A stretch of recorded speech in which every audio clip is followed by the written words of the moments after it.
I'm Burt Weissbourd, and I write character-driven thrillers. I'm fascinated by high-stakes situations filled with complex, colorful characters. For Inside Passage, that situation is a woman, Corey Logan, coming out of prison who just wants to get her son, Billy, back from foster care. She has to see a psychiatrist, Dr. Abe Stein, who evaluates her as part of her dependency adjudication. Abe's mother, a mover and shaker in Democratic Party politics, is living with Nick Season, her candidate for state attorney general, the same man who framed Corey Logan and who now wants to kill her. Initially, Abe doesn't believe that Corey was set up. He's wrong.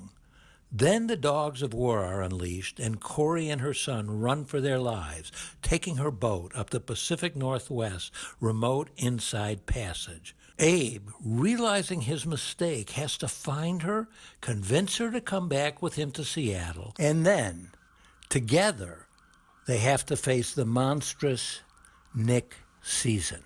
The key to all three books is the developing relationship between Abe and Corey.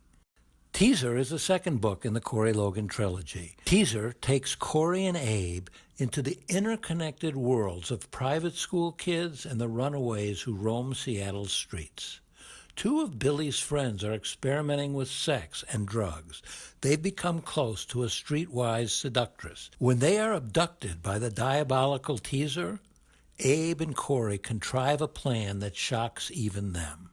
Minos is the thrilling conclusion to the Corey Logan trilogy. The title derives from the mythical king of Crete, who every lunar year demands in tribute 7 young Athenian men and women whom he feeds to the ferocious Minotaur. Minos begins at the Olympic Academy, where Billy's friend Sarah has taken an ancient dagger and carved a magic circle in the bathroom floor. She twirls inside her circle and calls on Apollo's oracle at Delphi to help her find the modern-day Theseus, the champion who slew the Minotaur.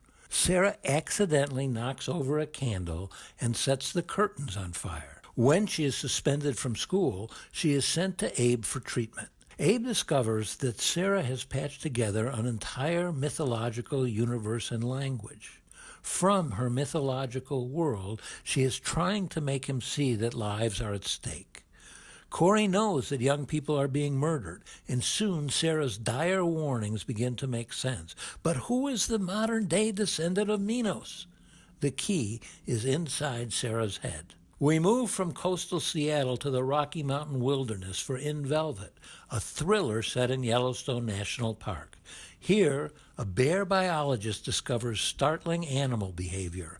Irish elk with huge palmated antlers bugling far too early. Horrific mutations in the young, and more. What has gone wrong?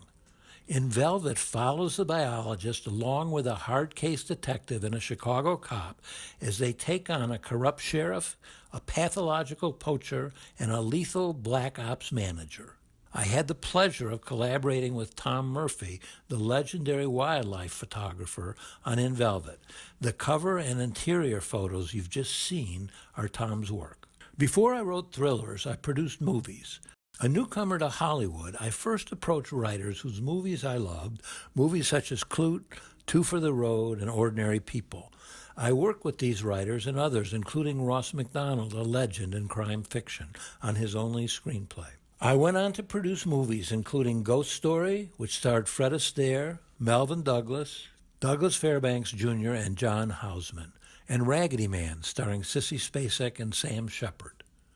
I have spent much of my adult life in 3 places that require unique skill sets and strong instincts to navigate gracefully: Hollywood, Wall Street, where I've run an investment business for the past 20 years, and what I call wild country.